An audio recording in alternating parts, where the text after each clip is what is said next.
February 1945. Naval records insisted an official story.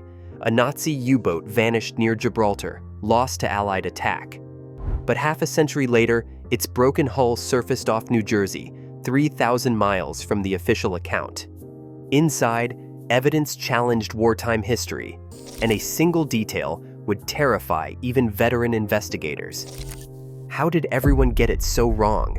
And what horror lay sealed in the dark?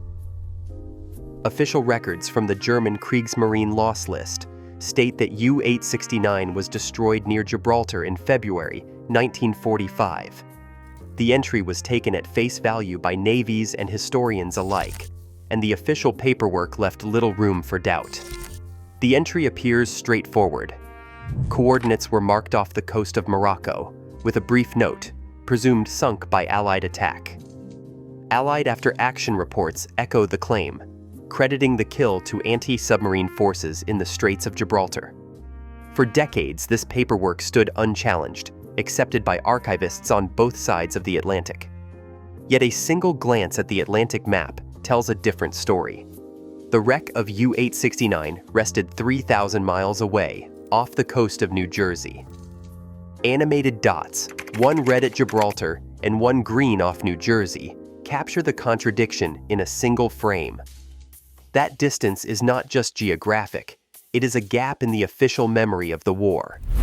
U-869 was a Type INC-40 submarine, a long-range hunter built at the Deschimag shipyard in Bremen and commissioned on January 26, 1944.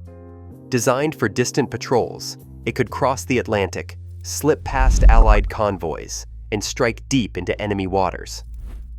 In February 1945, U-869 was dispatched on combat patrol, expected to head toward Africa. On paper, the loss list entry made sense. But no attack was recorded off New Jersey, and no U-boat was supposed to be there. The scale of the error is staggering. Wartime chaos, radio silence, overloaded reports, and the fog of battle allowed a submarine's true fate to vanish beneath layers of bureaucracy. The paperwork was trusted, but the ocean kept its own record. Only hard evidence from the wreck itself could force a reckoning with the truth. Divers pressed deeper into the wreck, searching for anything that could confirm what the ocean had hidden for decades. In the dim light, a bowl surfaced from the silt, its porcelain still bright, stamped with the German eagle and swastika, and the year 1942. This was no generic relic. The crockery matched the exact style issued to U-boat crews, and the date fit the timeline of U-869's commission. But a single artifact could only suggest a story. The dive team cataloged every find, each fragment of daily life, a spoon, a boot, a battered mug, cross-checking them with German naval supply records. The real breakthrough came with a small metal tag, half buried in the debris near the control room. Cleaned and studied, it revealed a string of stamped numbers and letters, the builder's plate from the Deschimag shipyard in Bremen. The inscription matched the construction records for U-869, down to the last digit. Naval archives in Germany confirmed the serial as unique to this submarine. It took 6 years of persistent dives and painstaking research to close the case. Each artifact had to be authenticated, its origin traced, its story checked against crew lists and wartime manifests. The evidence, piece by piece, locked the identity of the wreck beyond doubt. The mystery of the submarine's location was over. The wreck off New Jersey was not just a lost U-boat, it was U-869, sealed by the very objects its crew once touched. Now, the focus could turn to the violence that sent it to the bottom. Steel remembers violence. Along the fractured hull of U-869, the evidence is written in the shape of the wreck itself. The first clues lie in the way the metal bends. In the control room, the pressure hull is peeled outward, torn open from the inside, as if something within tried to escape. For more than 20 feet, the starboard side bulges away from the sand, bulkheads split apart, and the conning tower hangs by a single periscope shaft. These are not the marks of an attack from above or outside. Instead, they point to a force that erupted at the heart of the submarine, a blast that forced its way out, shattering steel and blowing hatches open before water could flood in. Further aft, the story changes. Here, the hull is caved in, the plating pressed sharply inward at the loading hatch and along the torpedo room. The fractures show a downward crush, the signature of an external blow. It is a pattern familiar from other wartime wrecks, where depth charges or hedgehogs detonated just above the hull, forcing steel to buckle under sudden pressure. But only in this section does the metal yield to an outside force. Everywhere else, the damage radiates from within. The photographs taken by the dive team capture these contrasts in sharp detail. Close-ups of jagged seams and twisted frames offer a silent record of the violence that ended the patrol of U-869. Analysts pore over each image, tracing the direction of every bend and break.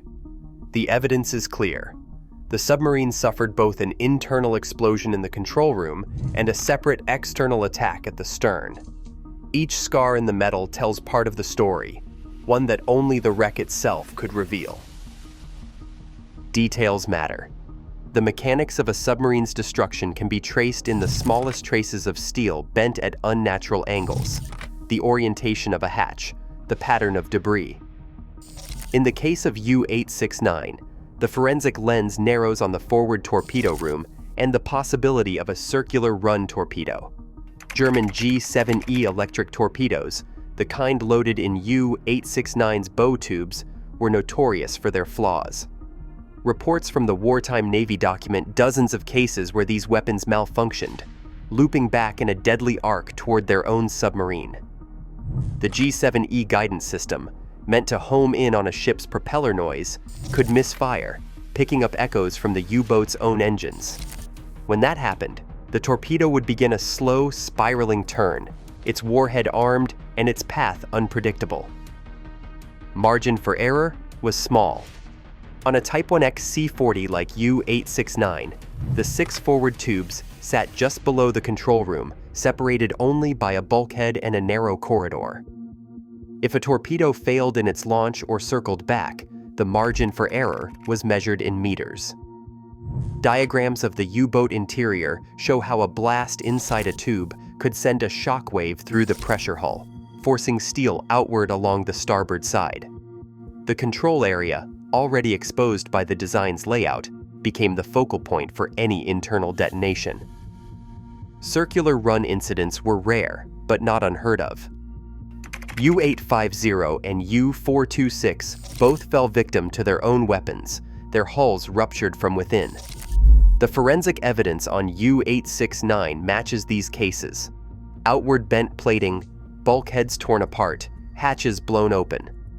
In a confined space, a single torpedo malfunction could unleash enough force to destroy the heart of the submarine. Technical diagrams and blast patterns suggest a chilling possibility. A weapon designed to strike outward instead turned inward, sealing the fate of the crew before they ever saw their enemy. The forensic puzzle of U-869's destruction rests on a timeline written in steel.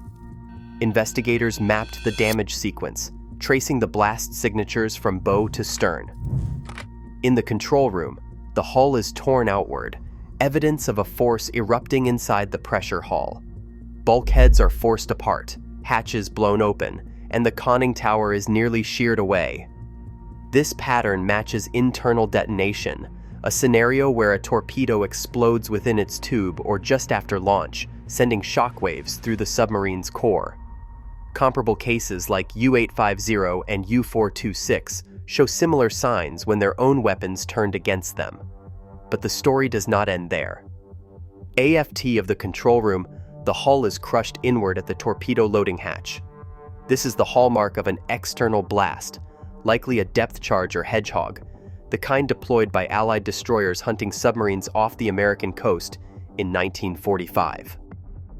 United States Navy records from February 11, 1945, detail an attack by USS Howard D. Crowe and USS Coiner, reporting sonar contact, multiple depth charge patterns, and 2 explosions.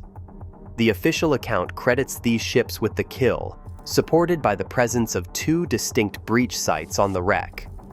Yet, the forensic sequence tells a more complicated story. The evidence points to an initial internal explosion, followed by a secondary external attack, possibly after the submarine was already mortally wounded or even sinking. Each side of the debate brings its own logic and documentation, but the physical record, the outward blown steel in the control room and the inward crushed plating aft, leans toward an internal blast as the first event. The verdict is grounded in the wreck itself, even as the final answer remains just out of reach. Official records still misplace U-869 by 3,000 miles, a stark reminder that even the most trusted histories can be wrong. As new evidence surfaces, uncomfortable truths reshape our past. What else lies undiscovered beneath accepted facts? Sometimes the darkest secrets are not lost, they are just waiting to be found.